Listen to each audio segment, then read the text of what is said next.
ভারতকে ছাড়া বাংলাদেশ না, ভারতকে ছাড়া হাসিনা চলতে পারবে না, এবং এটা কিন্তু 5 তারিখে প্রমাণ হয়ে গেছে। পৃথিবীর সব দেশের দরজা যখন বন্ধ হয়ে গেল, হাসিনা গিয়ে ভারতে উঠল। ভারতের সাহায্য ছাড়া হাসিনা ক্ষমতায় যেতে পারবে না। That was the right narrative. এবং আমরা তো 14 ইলেকশনে দেখেছি ভারতের সুজাতা সিং কি ভূমিকা পালন করেছে, 18 ইলেকশনে দেখেছি কিভাবে ভারত হাসিনার পাশে দাঁড়িয়েছে, 24 ইলেকশনে আমরা দেখেছি। এবং হাসিনার ক্যাবিনেটের মন্ত্রীরা তো এগুলো কোনো রাগঢাক রেখেও কথা বলতেন না।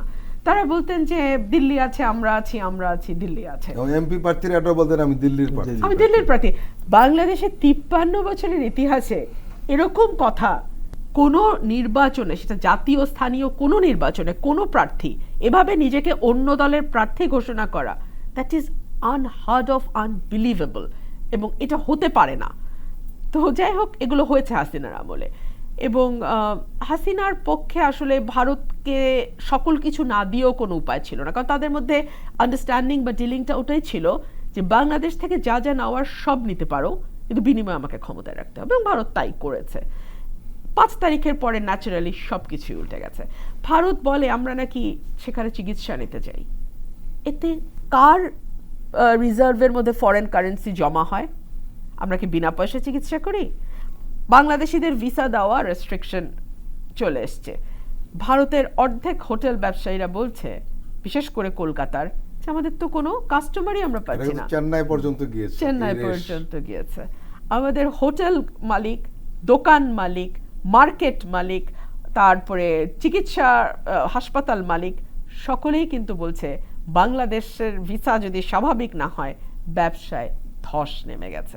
সুতরাং ভারতকে বুঝতে হবে তারা এতদিন যা করেছে ওটা চ্যারিটি না, উল্টো আমরা ভারতকে গিয়ে দিয়ে এসেছি রেমিটেন্স। পঞ্চম, চিন্তা করে দেখেন, অফিশিয়ালি কিন্তু পঞ্চম, আপনি যদি আনঅফিশিয়াল সেটা চতুর্থ হয়ে যাবে। চতুর্থ। এবং এটা অবাক করার বিষয়, বাংলাদেশের মতো একটা ছোট দেশ, খুব ধনী দেশ না, সেখানে ভারত রেমিটেন্সের একটা বিরাট খনি। না, এর একটা ব্যাখ্যা তো দিয়েছে আমাদের গার্মেন্ট ওনাররা এবং বড় বড় কোম্পানির যারা সিইও, তারা বলছে আমরা যদি বড় অফিসার ভারত থেকে না আনি, আমাদের অনেক কিছু ফ্যাসিলিটেট করা হতো না গত 15 বছর। বেতন ভাতা বেশি করে ধরতে হতো, বেশি করে ধরতে হতো। বহু ভারতীয় নাগরিক কোনো বৈধ ওয়ার্ক পারমিট ছাড়া বাংলাদেশে কাজ করে গেছে। সো বিপুল পরিমাণ অর্থ বাংলাদেশ থেকে, যেটা আপনি বললেন রেমিটেন্স আকারে, ভারতে গেছে। সো ভারত কিন্তু আসলে মাথা নিচু করে কথা বলা উচিত, বিকজ যিনি বিক্রেতা তিনি কিন্তু ক্রেতাকে তোয়াজ করেন, কারণ বিক্রেতার লক্ষ্যই হচ্ছে ক্রেতা।